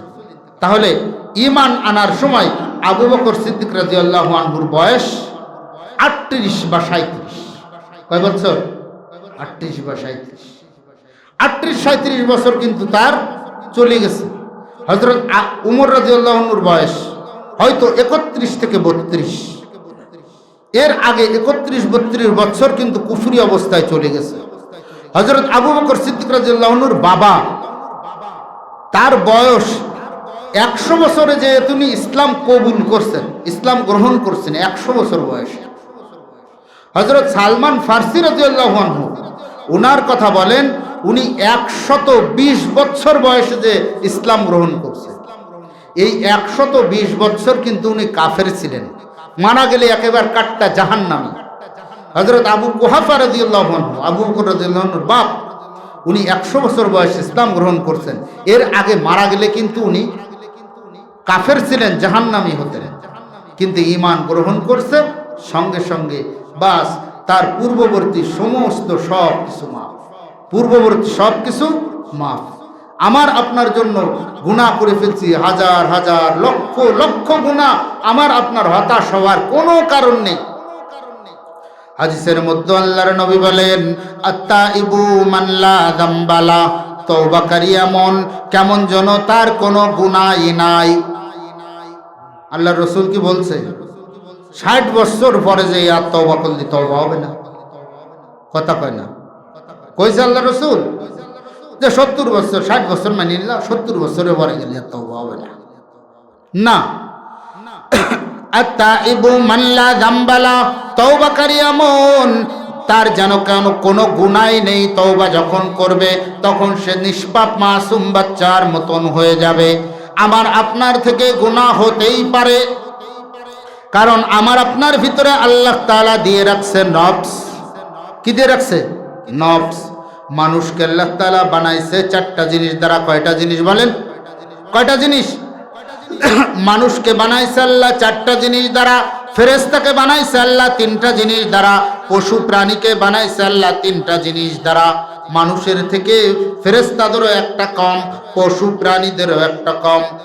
পশু প্রাণীর কম হলো আকল, পশু প্রাণীর কোনো জ্ঞান বুদ্ধি নেই। মানুষের ভিতরে জ্ঞান বুদ্ধি আছে। ফেরেশতাদেরকে আল্লাহ তাআলা আকল দিয়েছে, জ্ঞান বুদ্ধি দিয়েছে, কিন্তু একটা জিনিস দেয়নি, নফস। নফস হলো চুম্বকের মতন, চুম্বক যেমন লোহাকে টানে, নফস হইল মানুষের ভিতরে এমন জিনিস মানুষকে শুধু গুনাহের দিকে টানে, গুনাহের দিকে টানে, গুনাহের দিকে টানে। নফস তো গুনাহের দিকে টানবে। যার মান সম্মান আছে তার যায়, যার নেই তার তো যায় না, যায়। এক চোরকে বলতিস তোর এত মারে, তা মান সম্মান যায় না? কয় ভাই মান সম্মান যার আছে তো যায়, যার নেই তার কোনতে যায়? আমার তো নেই, মান সম্মান নেই, তাই আমার টানে না। ফেরেশতাদের নফস নেই, ওদেরকে গুনাহের দিকে টানেই না, কোনো সময় গুনাহ করতে তাদের মনে চায় না। মানুষের নফস আছে, মানুষকে গুনাহ করতে মনে চায়, সুদ খাইতে মনে চায়, ঘুষ খাইতে মনে চায়, মানুষের সঙ্গে দুর্ব্যবহার করতে মনে চায়, জুলুম করতে মনে চায়, একটু সুন্দরী সুন্দরী রমণীদের দিকে তাকাইতে মনে চায়, একটু ঘুষ খাইতে মনে চায়, একটু 2 নম্বরে বাটপারি ফেরতবাজি সিটারি করতে মনে চায়। কিন্তু আল্লাহ তাআলার কোরআনের আয়াতের দিকে যখন তাকাই, তখন তাকাইয়া সঙ্গে সঙ্গে ফিরে আসে। ফিরে আসার পরে আল্লাহ ডাক দিয়া বলে, এ আমার ফেরেশতারা, তোমার ইবাদতের দাম বেশি না মানুষের ইবাদতের দাম বেশি? ফেরেশতাদেরকে আল্লাহ জিজ্ঞাসা করে, কাদের ইবাদতের দাম বেশি? ফেরেশতারা বলে, আল্লাহ আমরা তো আপনার সদা সর্বদা গুণগান করি, কোনো সময় নাফরমানি করি না। মানুষ তো কোনো সময় নাফরমানি করে, কোনো সময় সওয়াবের কাজ করে, ঠিক না? কোনো সময় গুনাহ করে, কোনো সময় সওয়াবের কাজ করে, তাই তো? ফেরেশতারা বলে, আমাদের ইবাদতের দাম বেশি, কারণ আমরা কোনো সময় গুনার কাজ করি না, আমরা সদা সর্বদা সওয়াবের কাজ করি। আল্লাহ ডাক দেয়া ফেরেশতাদেরকে বলে, আমার ফেরেশতারা, না না, তোমরা ভুল উত্তর দিয়েছো। তোমাদের ইবাদতের থেকে মানুষের ইবাদতের দাম হইল 100 গুণেরও থেকে বেশি। ফেরেশতারা জিজ্ঞাসা করে, আল্লাহ কারণ কি? আমরা সদা সর্বদা শুধু নেকির কাজ করি, মানুষ কোনো সময় গুনাহ করে, কোনো সময় সওয়াবের কাজ করে, তারপরেও মানুষের কেন ইবাদতের দাম কেন বেশি হবে? বলে যে দেখো, যার ভিতরে চুম্বক আছে সে তো লোহা টান দিবে, কিন্তু যার ভিতরে চুম্বক নাই সে তো লোহা জীবনেও টানবে না। তোমার ভিতরে নফস নাই, তোমার গুনাহের দিকে যাইতে মনে চায় না। মানুষের ভিতরে নফস আছে, গুনাহের দিকে যাইতে চায়, কিন্তু আমার কোরআনের আয়াতের দিকে তাকাইয়া মানুষ থেমে যায়, গুনাহের দিকে যায় না, গুনাহ থেকে বিরত থাকে। এর জন্য তোমাদের থেকে 100 গুণ তাদের ইবাদতের দাম বেশি। আমি আপনি নিজেকে কি মনে করি? খুব কম দামি, খুব কম দামি মনে করি।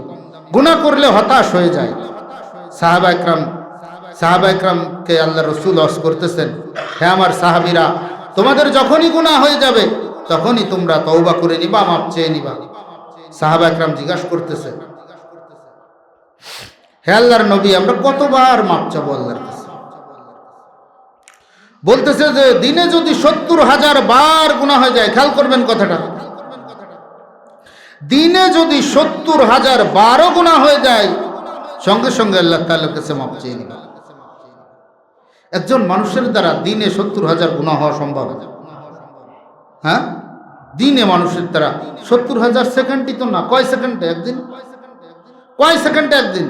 প্রত্যেক সেকেন্ডে কি একজন মানুষের গুনাহ করা সম্ভব? একটা গুনাহ প্রত্যেক সেকেন্ডে করা সম্ভব? আপনি 1 ঘন্টা ধরে টিভি দেখতেছেন, একটা গুনাহ। 1 ঘন্টা ধরে গান শুনতেছেন, একটা গুনাহ। 1 ঘন্টা ধরে একজন মহিলার সঙ্গে গল্প করতেছেন, একটা গুনাহ। হতাশ হওয়ার কারণ নেই। গুনাহ করবেন, সঙ্গে সঙ্গে তওবা করবেন। বলে যে হুজুর কালকে যে আবার গুনাহ, যে কালকে আবার তওবা করবেন, পরের দিন গুনাহ হয়ে যাবে, তা আবার তওবা করবেন, আবার তওবা করবেন। আল্লাহর কাছে কোনো কমতি নেই। ইবলিস শয়তান আল্লাহ তাআলার দরবার থেকে খুব খুশি, উৎফুল্ল হয়ে নাচতে নাচতে এসেছে। আমাদের যেরকম দেখেন না, নির্বাচনে পরে প্রার্থী যখন একজন পাশ করে যায়, তখন তার গলায় মালা দিয়ে একবারে কুরবানি ছাগলের মতন দৌড় নিয়ে আসে, হ্যাঁ দেন না? তো ইবলিস শয়তান ওইরকম বিরাট খুশি। তো জিজ্ঞেস করতেছে ফেরেশতারা, ইবলিস, আল্লাহ ডাক দিয়ে জিজ্ঞেস করতে, ইবলিস এত খুশি কেন? কয় আল্লাহ, আমার যে পাওয়ার দিছাও, আদম সন্তানের রগ রেশায় ঢুকে ঢুকে ধোকা দিতে পারবো, আর ওকে জাহান্নামী বানাবো। আদমের জন্য তো আমি জাহান্নাম থেকে বিতাড়িত হলাম, থাকতে পারলাম না, তো ছেলে ফেলে দেখেই ছাড়বো আমি। তো ইবলিসটা কাছে, ইবলিস তুমি তো কবিতার পয়লা লাইন পড়িছাও, পরের লাইন পড়িছাও না। তো কাছে তার মানে এক স্যার কবিতা লিখতে কয়েছে ছাত্রকে, কাছে কালকে একটা কবিতা লিখে নিয়ে আসবি সব কবি। ক্লাসে ছিল একটা ফটকা, ওই ফটকারে কাছে তোর কবিতা ক। তা কাছে স্যার কবিতা আমি করতে পারি, তা পয়লা লাইন শোনার পরে আপনি আমার তাড়া দিতে পারবেন না। ঠিক আছে ক। তা করছে কবি কবিতা লিখেছে, কবির একটা ভাব নিয়ে, চোখের জল উঠিল কপালে, স্যার দেশে এক তাড়া। চোখের জল কিভাবে কপালে ওঠে? স্যার আমি কইলাম না। দ্বিতীয় লাইন কতি দেবেন, তারপরে প্রথম লাইন শোনার সাথে সাথে তাড়া দেবেন না। তার কাছে কি? তার কাছে দ্বিতীয় লাইনটা শোনেন, পা দুটি বাঁধা ছিল গাছের ডালে। পা দুখন যদি গাছের ডালে উপুট করে বাঁধা থাকে তো চোখের জল এমনি কপালে উঠবে। তো ইবলিসকে আল্লাহ ডাক দিয়ে বলতেছে, ইবলিস তুই তো কবিতার প্রথম লাইন শুনেছিস, চোখের জল উঠিল কপালে, দ্বিতীয় লাইন তো শুনিসনি। তোকে আমি পাওয়ার দিছি, তুই সমস্ত আদম সন্তানের রক রেশায় ঢুকে ঢুকে ধোঁকা দিতে পারবি, কিন্তু 70 বছর ধরে ধোঁকা দিবি। দাড়ি যখন থেকে উঠিনি তখন যুবকরে ধোঁকা দেওয়া শুরু করেছিস, দাড়ি পাকি গেছে তাও ধোঁকা দিয়ে দিয়ে যুবকরে দাড়ি চাচাইছিস। মুরব্বী হয়ে গেছে, দাড়িগুলো সব সাদা হয়ে গেছে, তারপরেও ধোঁকা দিতিস। এ দাড়ি তো একটু কালো কালার করে নে, তোরা যুবক যুবক দেখা যাবে, দাড়িগুলো সব চাইছে বল, তোরা যুবক যুবক দেখা যাবে। চামড়া চুলে গেছে, প্রত্যেকদিন সোনোয়ার ক্রিম লাগাতি করতিস আর বিভিন্ন প্রসাধনী ব্যবহার করতে করতিস, যে তোর একটু যুবক যুবক ভাব দেখা যাবে। তুই এখনো কিছুদিন টাঙ্কি মেরে বেড়া, বাপ দেখায় বেড়া, কোনো সমস্যা নেই। কিন্তু আসলে কিন্তু তলে তলে বুড়ো হয়ে গেছে। যতই উপরে কলপ করো না কেন, চামড়ার ভিতর থেকে যেটা বাইরই ওটা কিন্তু সাদাই বাইরই, কালো বেরোই না। এ কালো বেরোই নাকি? এই ইবলিস তুই এইভাবে মানুষকে ধোঁকা দিয়ে দিয়ে ধোঁকা দিয়ে দিয়ে ধোঁকা দিয়ে দিয়ে 60, 70, 80 বছর পর্যন্ত ধোঁকা দিবি। ধোঁকা দিতে দিতে দিতে দিতে জাহান্নামের কিনারায় চলে যাবে আমার বান্দা। বান্দা জাহান্নামী হয়ে যায়, জাহান্নামের ভিতরে পড়ে যায় ভাব, পড়ে যায় ভাব। তখন শুধু একবার আমার কথা মনে করে বলবে, ওরে মালিক আল্লাহুম্মা গফিরলি যামবি, আল্লাহুম্মা গফিরলি যামবি। ও আমার মালিক, আমার সমস্ত গুনাহ খাতাগুলো মাফ করে দেন। ওরে ইবলিস, তোর এত খুশি হবার কারণ নাই।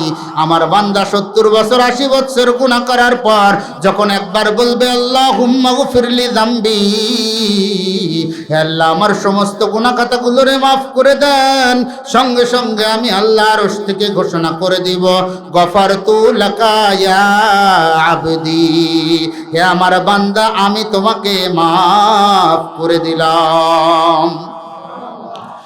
ইবলিস তখন নিজের চুল ছিঁড়তে ছিঁড়তে পার হয়ে যায় যে হায় আফসোস, মানুষকে আমি 60, 70, 80 বছর ধরে গুনাহ করাবো, জাহান্নামী বানানোর চেষ্টা করব, কিন্তু আল্লাহ তো আমার এই পাওয়ার দিনই যে যেটারে আমি গুনাহগার বানাবো সেটারে আর নেককার বানানো যাবে না, মাফ করা যাবে না। এই পাওয়ারটাও যদি আল্লাহর কাছ থেকে চাই নিতাম তাহলে পাকাপোক্তভাবে জাহান্নামী বানাতে পারতাম, কিন্তু এই পাওয়ার তো সাথী মনে নেই। এখন একবার চাই দিই কাজ হয় কিনা। কয়েল দাও, কয় ইবলিস তুই আমার কাছে একটা পাওয়ার চাইলি, ওইটাই শেষ হয়ে গেছে, দ্বিতীয় আর কোনো পাওয়ার তোরে দেওয়া হবে না, কারণ তুই যে মনে মনে কি ভাবতেছিস আর কোন পাওয়ার চাবি আমি তা জানি।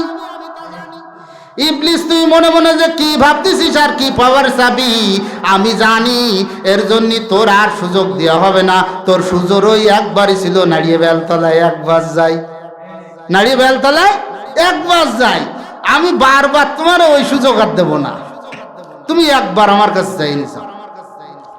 এর জন্য ভাইরা আমার খেয়াল করে দেখুন, মানুষ এত গুনাহ করে, এত গুনাহ করে, এত গুনাহ করে। আমার গুনাহগুলো যদি আজকে আপনারা জানতেন, আপনারা আমার ওয়াজ শুনতে চাইতেন না। আপনাদের গুনাহগুলো যদি আমি জানতাম, আপনাদের সামনে ওয়াজ করতে চাইতাম না। আমার গুনাহগুলো যদি আমার মা জানতো, আমার সন্তান বলে পরিচয় দিত না। আমার গুনাহগুলো যদি আমার বাবা জানতো, আমার সন্তান বলে পরিচয় দিত না।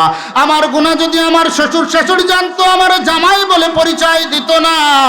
কিন্তু আমি চুরি করলাম, ডাকাতি করলাম, গুনাহ করলাম, বিভিন্ন প্রকারের গুনাহ করলাম, দুনিয়ার কোনো গুনাহ বাদ দিলাম না, কিন্তু আল্লাহ কোরআনের কোন জায়গায় ডাক দেন ইয়া মাআসি, হে গুনাহগার, ইয়া সারেকে চোর, ইয়া গাসিবে ডাকাত, এইভাবে আল্লাহ তাআলা ডাক দেননি। আল্লাহ তাআলা সব জায়গায় ডাক দিয়েছেন ইয়া ইবাদি, ইয়া ইবাদি, হে আমার বান্দা। তুমি গুনাহগার হও, তুমি আমার বান্দা, তুমি নেককার হও, তুমি আমার বান্দা, তুমি সাদা হও আমার বান্দা, তুমি কালো হও আমার বান্দা, তুমি যে রঙের, যে ঢঙ্গের, যে পেশার, যে নেশার হও না কেন, তুমি আমার বান্দা। বান্দা তুমি যখন হাজার ভুল, লক্ষ ভুল করার পরেও আমার দরবারে ফিরে এসে মাপ চাইতে পারবা, সঙ্গে সঙ্গে আমি সাদরে সম্ভাষণ করে তোমাকে ঘোষণা দিয়ে জানিয়ে দিব গফারতু লাকা ইয়া আবদি। আমি তোমাকে বলবো না গফারতু লাকা ইয়া মাআসি, গফারতু লাকা ইয়া গাসিব, গফারতু লাকা ইয়া সারিক। আমি বলবো না হে ডাকাত তোমাকে মাফ করে দিলাম, হে চোর তোমাকে মাফ করে দিলাম, হে গুনাহগার তোমাকে মাফ করে দিলাম, হে নাফরমান তোমাকে মাফ করে দিলাম। আমি বলবো গফারতু লাকা ইয়া আবদি, হে আমার বান্দা আমি তোমাকে মাফ করে দিলাম। তারপরে আমি বলবো ফাদখুলি ফি ইবাদি ওয়াদখুলি জান্নাতি, তুমি আমার মনোনীত বান্দাদের ভিতরে শামিল হয়ে যাও এবং জান্নাতে প্রবেশ করো। মনোনীত বান্দা, মনোনীত বান্দা কিসের মাধ্যমে হব? এক নম্বর মাধ্যম হলো নামাজ। এক নম্বর মাধ্যম কি? এক নম্বর মাধ্যম হলো নামাজ। মনোনীত বান্দা হওয়ার জন্য ইনশাআল্লাহ ঠিক মতন নামাজ আদায় করতে পারবো তো? ঠিক মতন মানে কিভাবে?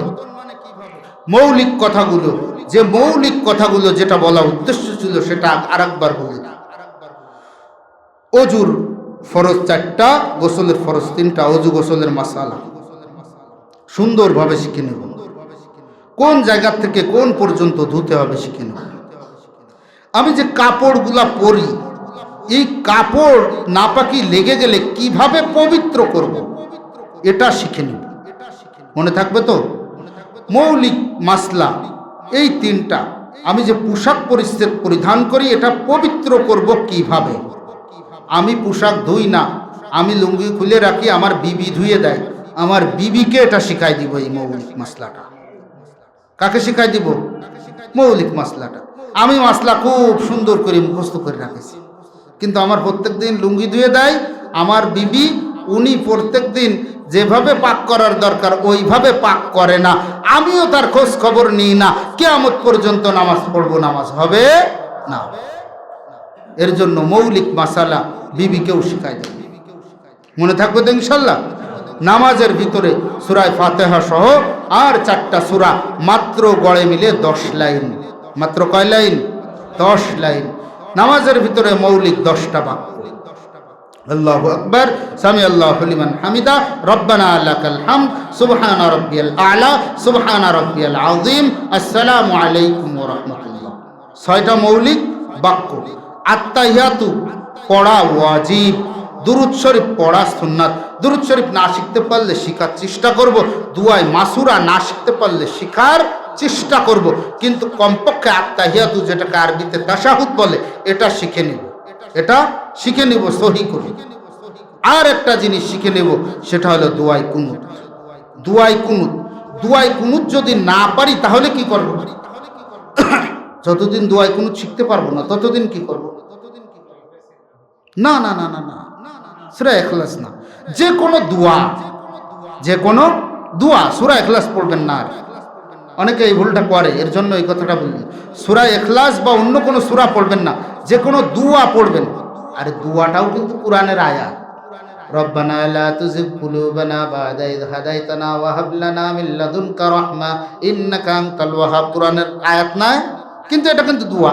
এই দোয়া পড়লে কোনো সমস্যা নেই, কিন্তু অনেকে চিন্তা করে অন্য অন্য সূরা পড়বো, সূরা ফাতিহা পড়বো বা ইখলাস পড়বো। এই ফাতিহা বা ইখলাস পড়বেন না, যে কোনো দোয়া পড়বেন। ওখানে দুআয়ে মাসুরা মনে থাকলে, এখন দুআয়ে মাসুরাও মনে নেই, তাহলে কি পড়বো? সুবহানাল্লাহ, আলহামদুলিল্লাহ, আল্লাহু আকবার। মনে থাকবে? দোয়াই কুনুত যতদিন না শিখতে পারবে। এত লম্বা করতে গেলে হুজুর আবার ভেজাল হয়ে যায়, সুবহানাল্লাহ আলহামদুলিল্লাহ আল্লাহু আকবার, এও ভেজাল হয়ে যায়। 3 বার সুবহানাল্লাহ সুবহানাল্লাহ সুবহানাল্লাহ, 3 বার যদি মনে চাই, এই 3 বার সুবহানাল্লাহ সুবহানাল্লাহ সুবহানাল্লাহ, 3 বার আলহামদুলিল্লাহ আলহামদুলিল্লাহ আলহামদুলিল্লাহ, আল্লাহু আকবার আল্লাহু আকবার, যে কোনোটা। না না না, শিখার চেষ্টা করতে হবে। আমি তো প্রথমেই বললাম শিখার চেষ্টা করতে হবে, যতদিন না পারবে ততদিন। আবার চেষ্টা ওই রকম তো করতে হবে, চেষ্টা করতে হবে না। ওই যে ফকিরের মতন আবার চেষ্টা করেন না। ফকির ভিক্ষে পাওয়ার জন্য কাছে কি নামাজে ফাটি আছে, একটু নামাজ পড়তাম, তা কাছে বাড়িতে ছোট বাচ্চা আছে, তা নামাজে ফাটিতে বেশি জুত না, তা কাছে কোনো সমস্যা না, আমার নামাজেও বেশি জুত না, আমার নামাজেও বেশি জুত না। মানে বাড়ি ছোট বাচ্চা আছে, ভিক্ষে করতে আসেন, জোহরে আজান দিচ্ছে, নামাজ না পড়লি ওই বাড়ি দুটো বাচ্চা আছে তাও দিতে চাইছে, এখন মহিলা নামাজ পড়ির কাছে বাবু নামাজ পড়িয়ে দিচ্ছি, তাও চিন্তা করলো আমিও যদি সাথে একটু নামাজ পড়ি তাহলে আমার একটু ভালো করে খাই দেবে না, আমি একটু ইমানদারিতা দেখাই। এখন তো তাড়াতাড়ি কাছে নামাজের পার্টি আছে, তার কাছে যেটা ভালো সেটা তো আমি নামাজ পড়তেছি, এই পার্টিতে বেশি জুত না আর একটা আছে, তা ছেলে পেলে খেলামেলা করে, পিসাব পায়খানা করে দিতে পারে, অনেক সময় লাগেও যেতে পারে, তার কাছে ওদের কোনো সমস্যা নেই, আমার নামাজেও বেশি জুত। এইরকম যদি হয় তাহলে কিন্তু আর হবে না। তো মৌলিক 6টা বাক্য মনে আছে তো? এই যে নামাজের ভিতর মৌলিক 6টা বাক্য, আত্তাহিয়াতু, দুআই কুনুত এবং 10 লাইন কোরআনের তেলাওয়াত, ইনশাআল্লাহ শিখে নিতে পারবো তো সবাই?